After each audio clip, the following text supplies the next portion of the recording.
On today's show, the Dallas Mavericks need to learn these lessons from the NBA Finals, or they will be doomed to repeat them on today's Locked On Mavs. I'm Luka Doncic, and this is Locked On Mavericks. Mavericks, NBA champions. Bang! Bang! It's good, and the Mavericks have won the game. If you don't believe, you shouldn't be here. Loyalty never fades away. And welcome. You are locked on to the Dallas Mavericks. My name is Nick Angstadt, media member and NBA channel manager for the Locked On Podcast Network, your team every day. Thanks for being part of the show. Make it Locked On Mavs your first listen today with the best way you can help us grow the show. Listen every day on any podcast platform. Leave a 5-star review, like the video on YouTube, and comment anything below. Let me know one thing the Mavs need to learn from their NBA Finals loss. They lost. Today's episode is brought to you by Game Time. Download the Game Time app, create an account, use that code LOCKEDONNBA for $20 off your first purchase. Terms apply. And joining me from 105.3 The Fan, the consummate professional. What you got for me, Reggie Adetula? An NBA Finals run makes it so that the offseason is a lot more compact and probably going to be a lot more fun. Got to be honest. We can enjoy it. You can enjoy it. And it has already kicked off. Kevin Gray and I did the should the Mavs draft Bronny James? Yeah, we did it already. we did it already. The offseason has commenced because we literally got a rumor that the Mavs are interested in him. So we already did that. We jumped into it. But let's go back and let's learn some things from the NBA Finals, because I think that there's some things the Mavs can absolutely still learn from their Finals appearance. So I wanted to bring on Reggie. We'll talk about some things the Mavs can learn. And I want to start with this. Actually, I'm going to start with this. Oh, okay. Well, I didn't know what the first thing was, so the switch really didn't do much. Nobody did. Nobody but me. With Luka Doncic and Kyrie Irving, I think a lesson the Mavericks can learn from this run, and honestly the 2022 run, you're always one move away from success. With Luka, you're always one move away, because in 2022 they made one move, and yes, they had Brunson, and yes, Brunson made his rise, and so like we have to consider that as well too. But they made one move. They traded Porzingis. They bring in Spencer Dinwiddie. They added another offensive initiator. They had their wings. They had their setup. They had Jason Kidd's first year as his head coach with the Mavs. Luka Doncic, go to the Western Conference Finals. Successful season. The Mavs took a step back, and then this year make a trade. Gafford, PJ Washington. You got Luka and Kyrie. You were one move away from making the NBA Finals, apparently. And I think that that's something that this team needs to learn, is that you're always just one move away from success. Whatever you deem success is for that season, I think as long as you have a top 5 player and a running mate with him, you're one move away. Yeah, like those are the big pieces, right? Those are the foundational pieces. Once you have that, we can make some quick adjustments. At that point, it's not the rebuilding. At best, you're retooling in any situation, or you're fine tuning, right? Like it's just smaller in those places, no matter how big it feels, because you have the big things out of the way and because they handle a lot of the big portions of it, right? The game's about scoring, getting buckets. Those dudes are consummate bucket getters in addition to playmakers. Those are two of the bigger aspects of the game. And so with that, you know that you have those things on lock. You know what your offense is. How many times did Jason Kidd say during the course of the season that Luka is the system? And so you don't have to worry about what the system is. You don't have to worry about where the points are going to come from. You don't have to worry about where the creation is going to come from. You just need to figure out who is the right person and who are the right pieces around them. So yeah, no, you're absolutely right in that regard, that when you have Luka, and then obviously as an offshoot, when you have someone like Kyrie alongside Luka, the big pieces are taken care of, and you just have to work around the edges. You do. And like you have an identity with Luka, and there's so many different ways that he can cover your weaknesses. And I think that's one of the reasons why they lost so quickly in the finals. And that's why we were so frustrated with why they lost so quickly, is that they got there because Luka can cover a variety of different weaknesses for your team. And then he just couldn't cover enough. Him and Kyrie couldn't cover enough in the NBA Finals. The Mavs seemed to get exposed, and then all of a sudden you're like, frustrating. But he can get you there, and he can get to that point. And I think that the Mavs need to take away from this Finals run, hey, you're one move away from success. Maybe you're one more move away from more success. Maybe you're one more trade. Maybe you're one more guy bringing in free agency, or however they decide to do it. Luka, Kyrie, who else do you add to that? Is it Bronny James? No, it's not. But you're one move away from that. And I think that's a lesson you should learn from the NBA Finals and that whole run. Even though it was disappointing when you got to the finals, that Luka will get you there. And I think Nico Harrison knew that. And I think that's why he was so desperate to try and make those moves, to bring in Gafford, to bring in PJ. And he didn't just rest on his laurels and say, all right, we've got Luka and Kyrie. Let's just figure out what this looks like this year with Grant Williams and Lively. Let's see if he grows into that role. And like, he didn't just sit back on it. Even when Lively started to look good, he went out and got another center, and then Jason Kidd went and started that guy. Like, I think that those are big lessons that the Mavericks learned this season and that they should continue to keep learning. Yeah, I think you're absolutely right. And I mean, basically the undercurrent of this is like Luka is him. Luka is that dude, is something that has been known. And I think almost as much as the NBA Finals got a little frustrating for Mavs fans from one aspect in particular, which is the criticism that Luka seemed to garner during the course of this. I think that is a level of expectation, right? Obviously, you don't really love the negativity, but what is undercurrent in that is there's an expectation that, okay, we are seeding, that you are amongst the absolute elites of what's happening out here, and that the expectation is then raised. And that's I mean, it can be flattering if you choose to view it that way. And I think the Mavs absolutely have to view it that way. It's something that that they've known for a while, but the confirmation in that way, because I've been trying to use the word coronation for Luka in this offseason. I don't know quite how that fits, but the confirmation that he is Princess Diaries thing, where he's like becoming the like that. You are officially with no doubts in that category of those dudes. And I think that he's absolutely in that place. And when it comes to team building, that he's one of those dudes that, and I don't even know how much this still fits in the concept of team building for at least a decade and a half. You could tell that around the league, the team building philosophy was get one of them and then you figure out the rest after it, except you have one of them. And as you're saying, the rest after it is a lot closer than you might imagine when you have that guy. You had him. And maybe that's the lesson, is that, hey, guess what? You had him. You had him all along. And maybe the lesson is how embarrassing was last season that you missed the postseason while having him on the roster, which just shows how bad the roster was in general and how bad the roster and the job Kid did, and then everybody else, involved in everything. Like that was absolutely insane to go from where they were at the end of 2023. I talked about that yesterday. Where they were at the end of 2023, you listen to Luka say something's got to change, to hear Kyrie question whether he's going to come back. Yeah. And now Kyrie say this was the best experience I've ever had in a season. For Luka to say, I'm proud of everybody that stepped on this court this year. I'm proud of what we did this season. You had him all along. Maybe that's the lesson you need to learn, is that hey, don't take it for granted that you've got that guy. Because it seemed like they did take it for granted in 2023 when they lost Brunson and they didn't offer Brunson the max, or didn't beat the Knicks offer. And then you're like, oh, we just got Luka and we'll retool and it'll be fine. Don't take that for granted. Right. And to that point, I think that's another lesson is your window is open, right? Yeah. And one of the things we know about these windows is once they open, we like to talk about them as, hey, well, that team's going to be here for forever. I mean, hell, we did that with the Nuggets, where it's like, oh man, here it comes. And not to say that they are closed, but all it takes is a year and different circumstances. And you look around and that wavers at times. And look, your window is booty butt naked open, and you've got to walk into it while you have the opportunity. Yes, I said it that way, and that's the way I always say it. You're just gonna have to live with that one. Apologies to the children that are out of school. Don't say that when you go to. I'm starting to think of, if it's open and it's butt naked open, there's no drapes, there's no blinds, that's right. Just the naked. You just raw dog in the outside air. Sorry, right now. a naked window. Yeah, boo buddy. Yeah, you don't have no claw, no curtains, no blinds, no drapes. Just it's open. And so, yeah, in that same way, along the same line of the team building aspect that we've talked about thus far, the urgency that is there and that you've already displayed as a team must continue, because of course, while you were 3 games away from the ultimate goal, and so yeah, you know that. You're that close with what you have and with him at the height of his powers, or maybe not even the height of his powers. Maybe there's still ascensions to be had, but yeah, with the powers that he is at right now, you can be that damn close. Don't take it for granted. Mavs, learn this lesson.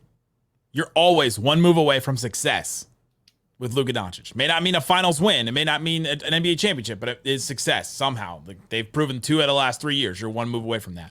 Coming up, let's talk about what the Mavs need to do now. What do they need to do now? What's the next step for them? What lessons should they learn to take into this offseason, the trade deadline next year, and all that? We'll talk about all that and more coming up. If you don't believe, you shouldn't be here. episode is brought to you by Game Time. Download the Game Time app and use that code LOCKEDONNBA to go and check out all the available different events that you have all over the place. I used Game Time recently. I went to a Dallas Wings game. Went to Dallas Wings versus Seattle Storm. I used Game Time, and what I loved about Game Time is the all-in pricing. You flip a little switch, a little toggle on the filters, it says all-in pricing, and you know exactly what you're going to pay at checkout at the beginning. So the fees don't just come up and scare you and all of a sudden come out all over the place. So check it out. Right now, I'm looking at last call for a Rangers game. We're recording this on Wednesday. The Rangers game hasn't started yet, but they've got last call. They've got tickets for $25 because they'll sell tickets all the way up until the start of the event. So you could drive from Dallas or from Fort Worth on your way to Arlington, buy your tickets on your phone. So go check it out at Game Time. They have all kinds of fun stuff like that you can do. Last minute deals, save up to 60% off buying last minute tickets for sports, concerts, comedy, theater, all that kind of stuff. Check it out. Game Time by downloading the Game Time, create an account, use that code LOCKEDONNBA for $20 off your first purchase. Terms apply. Again, create an account, redeem that code LOCKEDONNBA for $20 off. Download Game Time today. Last minute tickets, lowest prices, guaranteed. Shut it down! Let's go home! Thanks everybody for hanging out with us on Locked On Mavs, being part of the show, part of the Raccoon Squad, listening every day. We appreciate each and every one of you for checking out the show. We're going to keep going through the offseason. 5 days a week. Sometimes we'll be 3, but mostly 5. All through the offseason. We don't stop here. This is what we do. Everybody was like, oh man, doing so many episodes during the playoff run. Yeah, this is business as usual here. Yeah. The finals was not business as usual for the Mavericks. That was a great achievement that the Mavericks made. They got there. It was absolutely a great season. We'll have all offseason to talk about how great it was, but there's a couple of things in the Mavericks need to learn. One of the things we talked about was the Mavs are one move away from success. The next one, I think, is what they need to do next. The Mavs need one more high-level offensive initiator, and that guy probably needs to be a shooter and probably needs to be like an okay defender as well and not like a negative on defense. They need one more guy like that. That was completely exposed several times, honestly, this whole playoff run. The Mavs were like, oh, we're just garnering enough points. Just to get over the hump. Like they needed 29 from PJ Washington to beat the Thunder. They needed 27 from him. They needed like 20 from Derrick Jones Jr. And you can't rely on those guys to do that all the time. But they just need one more guy like that. Yeah, man, that was going to be one of my takeaways is that the third option by committee was nice. And I mean, it's better than nothing, but having something that's a little more dependable is going to be significantly more successful for you, right? On that, can you say it didn't even work? Can you say it didn't work? Oh, I mean, if you were inclined to go to that perspective, I think there's arguments to be made there, right? Because and I said this to you, probably I don't think it was on air, but we had conversations we are wont to do, where it's wild that you're in the NBA Finals, Game 3, searching, right? Like it feels like you should not be in a place where you're that deep into a season where you are searching for something. That should be something where you know exactly where to get it. And I mean, if you have a small committee of guys that you can get it from, like you look over the Boston Celtics, sometimes there's a committee of guys that you go to, but there needs to be a little bit of certainty that whoever you turn to can deliver that largely whenever you need it. And I think a third option in that way would be huge in that regard. It would go a long way in that way. So yeah, especially when you talk about against the team and in these circumstances where when you have those two superstars that you do, you know that there's going to be a defensive effort calibrated to them, somebody that can take on some of that load. And I know when we talk about another offensive creator, another shooter, that sounds like, oh, you need a whole nother star. I don't think you need a star. You look over at Dereck White, and Dereck White is that person for the Boston Celtics. That is kind of the caliber of player that you're talking about, someone who can do those things, who doesn't necessarily need to at all times. But if he needs to step up and handle it at a relatively high level, he's capable of it. And it doesn't quite feel like you have that with the Mavericks at this current time. Well, Porzingis did it in Game 1. Drew Holiday, I thought, did it in Game 2, and Dereck White did it after that. I thought that they had 3 different guys that could fill that role, which is just, that's a very hard thing to ask. It's why they have a special team this year. Yeah, for sure. No, absolutely. It's why they won. How many games did they win? They ended up winning like 80 games. 80 games. 80 and 21. Yeah, it's wild. Absolutely wild. The Phil Jackson thing, you win 40 games before you lose 20. That's like that was his measure of like a good success. They won 80 before they lost 22. What an incredible. Anyways, all right. You shouldn't be upset that they lost that team. That team's very good. That team's very good. Yeah, there are definitely other teams that you could lose to that you probably would be significantly more upset about. Yeah. Yeah. I think they also, so the offensive creator, like you said, it doesn't have to be a star like player. It doesn't mean, okay, they got to go get Mikal Bridges. And if they don't get that guy to add something offensively, then you're screwed. I think you do just need like one more guy. But do you think that guy has to be able to play with Luka and Kyrie? That has to be that third? Or do you think that can be a rotating, all right, this guy has to be able to play with Luka and or Kyrie, like one or the other. But because they ran into that issue a couple times. They would try to throw Tim out there or Hardy out there to be that other creator. And you're like, oh, or even Exum at times. Exum in the playoffs. All right, be that one more creator with us. And it just kind of didn't work when they tried those different lineups there, at least late into the season for various reasons. They need a guy that's better than all three of those guys I just mentioned. But does the guy have to be able to play with both, or could it just be one or the other? No, he has to be able to play with both of them. And the reason why I say that at the same time. Yeah, we're no longer in a place where and this is tough because we're going to see that next season in covering this team. Regular season isn't going to matter nearly as much, right? It's going to matter in as much as what can it tell us about once you get to the playoffs. But there's playoff expectations, postseason expectations, and I'm not talking about no first and second round. Like there are deep expectations, and when you get to those places, you need to have the 5-man lineups that are able to hit on the high levels.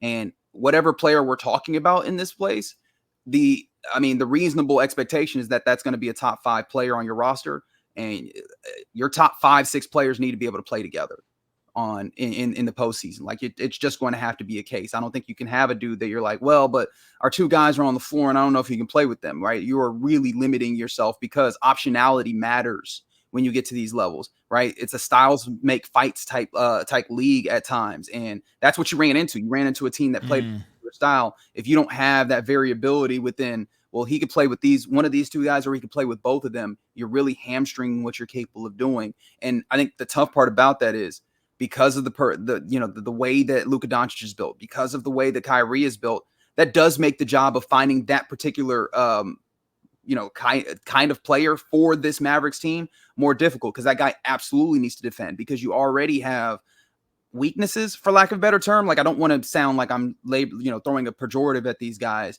but like you do have some defensive like weaknesses within what they bring. Now, obviously they can play up to a level where they can fit into the concepts of what you're doing, all of those things, but you can't afford to have another person who you're trying to get up to the level cover of. Up. Yeah. Right. Like that just can't be it. So he has to be able to play defense at a high level, and you're asking him to score and probably create for himself and maybe others. Right. And you need that like those kind of guys get paid big money. You know what I mean? Like all of those assets together, that's how you get paid. And so you're asking for a team with relatively limited assets to add that type of player into it. Like, it's not an easy job, but the fact of the matter is, I think that is one of the things that you really could need. And he's going to need to be able to play with all of that.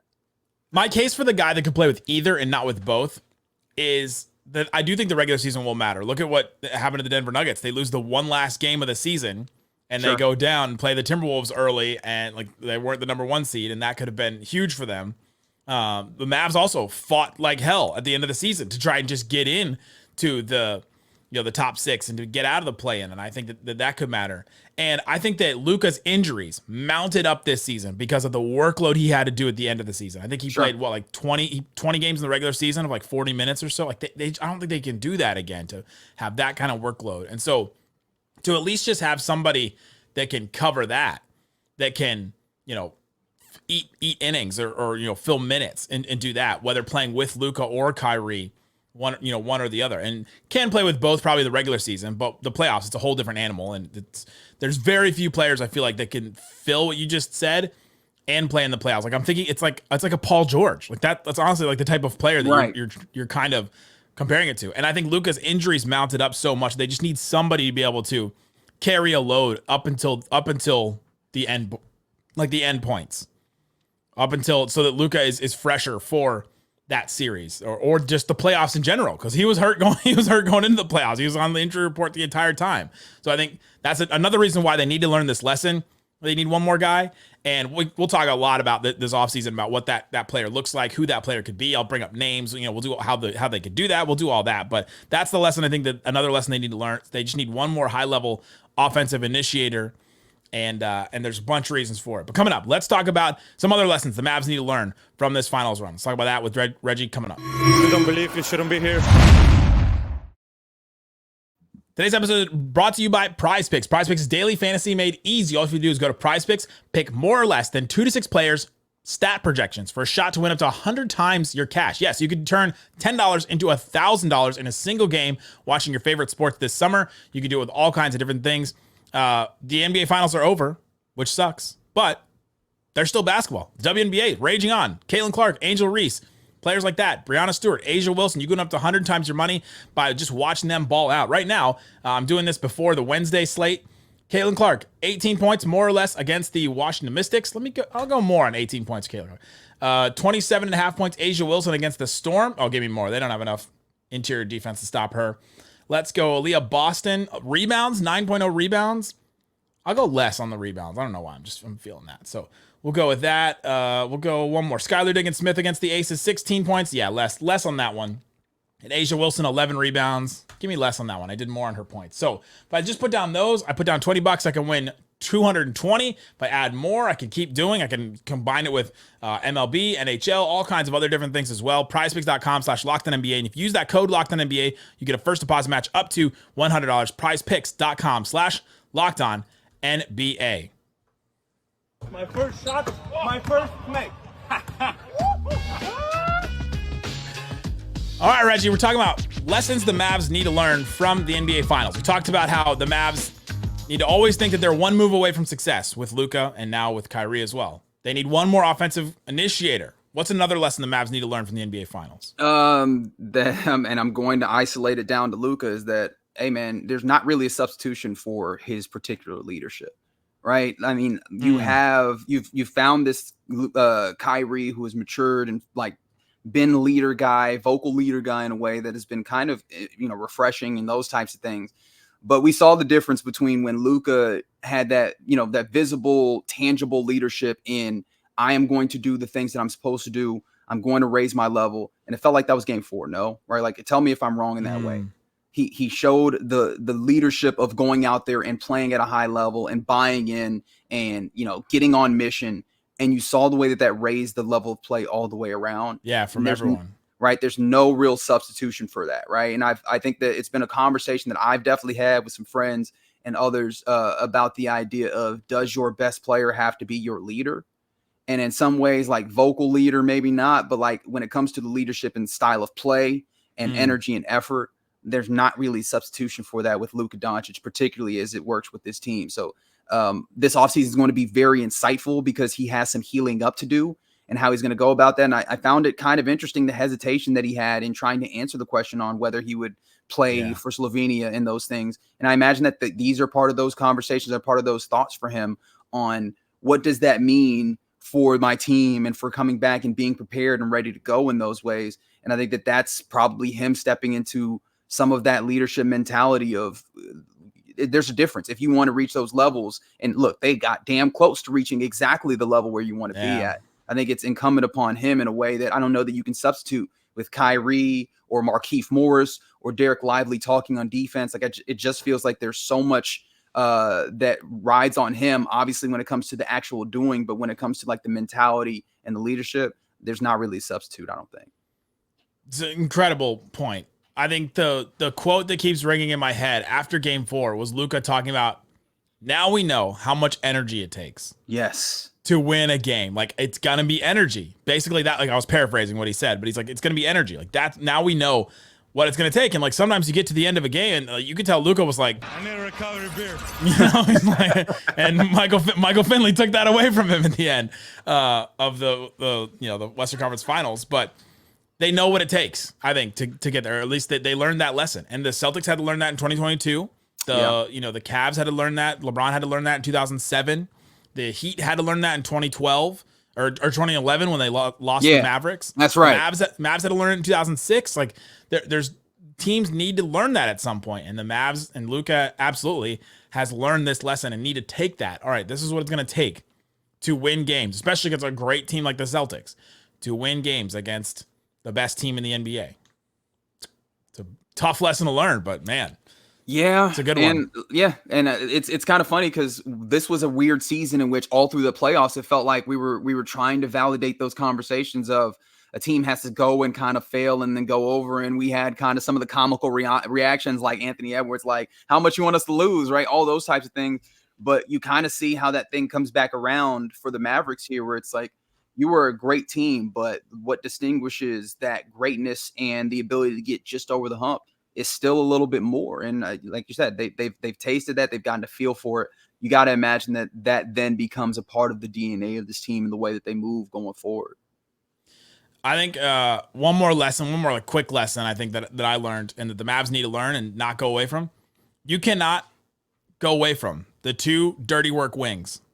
You can't. You need those in this scheme. You can't, like, it feels like in 2023 they tried to go away from it. They're like, we'll go to this. And then at the beginning of this season, even like, we'll go to this and try. You need the dirty work wings, the one that are switchable. Yes. You can't go with like a hybrid 4 like Grant Williams. That doesn't work. You got to have a guy that can play, that can defend from guards all the way up until like forwards. You just need, you just need those 2 types of guys. And at times, Kidd went away from Derrick Jones Jr. He didn't qualify for all defense because Kidd didn't play him enough games of 20 minutes per game. Like he didn't qualify. You couldn't even vote for him.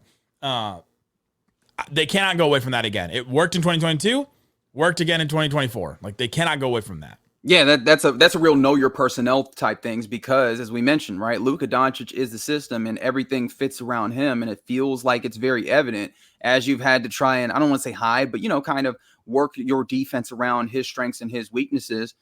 Having those particular guys, having 2 of them that can handle those things seems to be necessary. And so, yeah, I think you're right. I think we have figured that place where you need 2 of those guys that are versatile, that can do those things, that can size up and size down as necessary, especially when you talk about you have Luka Doncic, but then you also are putting Kyrie, who is a smaller guard in that 2 spot. Yeah. And so, yeah, you need, especially to be able to match physicality, which seems like it's this Jason Kidd defense is absolutely predicated on.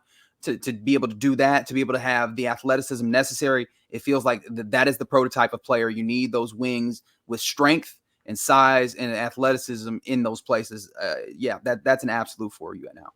You have any more lessons? I think you hit one of them though that I wanted to bring was like the idea of offensive creator and shooter. And I wanted to take that opportunity to give a lot of praise to Exum and Hardy for stepping up in moments, but you just need that more consistently, right? And I think it's going to be interesting to see how Nico Harrison and the rest of the front office for the Mavericks, because obviously he's not doing this alone, how they view, and obviously the coaching staff, because they're the ones that are hands-on, but how they view the potential development and actual development over the course of the season of Hardy and Exum in those particular types of roles. And are they going to be good enough, or if they're going to be willing to take that particular either like opt for the continuity of having those same guys, or see if they can, parlay what they have as players, and they might have to really utilize the roster because they don't have the other assets outside of it. If they want to try and trade up or, kind of turn those guys into a different level of playmaker and creator. Yeah. I'm so intrigued by the things that they have in front of them. And I think that's a clear effort, or a clear thing that they need to effort for, is another guy that they can really depend on. I almost wanted to call him a 6 man, but I mean, again, I think he needs to be able to play on that high level with Luka and Kyrie when necessary. Yeah. But yeah, that third guy is super, super necessary. It's kind of like a 5.5, I think, right? Yeah. like I think that guy could come off the bench because Porzingis came off the bench for the Celtics. I mean, it's right. You're comparing completely different things, but like I think that type of player could come off the bench, and I don't think it's on the roster. I don't think it's Exum. I don't think Hardy will grow into it necessarily. I wish, but you need somebody that can defend at a higher level. Oh, and then the one thing that I remembered that I had put in my back of my head, and I just didn't remember. Hey man, one more thing. Dereck Lively II is going to be vital to your defense going forward. Let's go. That's right. Absolutely vital. We talked about communication, and that felt very evident. Maybe I'm leaning too heavily on Game 4 of the NBA Finals. That felt like that was so evident that when he is on the floor, they played the most connected defense that I maybe saw them all postseason. And maybe that's reactionary, but they were on a string. They were moving, and we know that he's the talkative guy on the floor. We know that of him. And you can see it, right? Like in ways that you did not see. It's almost like an on-off metric that I can't quantify. But like when he's on the floor, you can see the distinction that it is. And I mean, God bless him that he's still young, that he's growing, that all those things. But it's incredible that at his age, he is already willing, or already able rather, to be that impactful defensively, not just as an individual, but on, you know, the other players and make the players on the floor better. He's going to be super vital in making sure that this team remains a highly capable defensive team. Don't forget what you saw here. I think that's the one you take away from Lively. Is like, don't forget what we saw when you saw Lively play. He's a 16-game player. It's wild. He can play on a championship level team and can play big minutes and can close and all that. And he did it at 20 years old. Like, just absolutely insane. Wild. The guy can't even drink yet. Not legally. If they would have won, do you think we would have seen like a staffer assigned to Lively, like we just a little sip from Papa Luca's beer, just a little real quick. I need a recovery beer. Not you, Lively. Right. Not you. There you go. Yeah, right. Let me get a sparkling. Get a Topo Chico. Those are some lessons we can learn from the NBA Finals. Go check out the episode I did with Kevin Gray on Bronny James. Go check out Reggie on 105.3 The Fan. Guys, thanks so much for hanging out with us on Locked On Mavs, being part of this show. Peace out. Boom.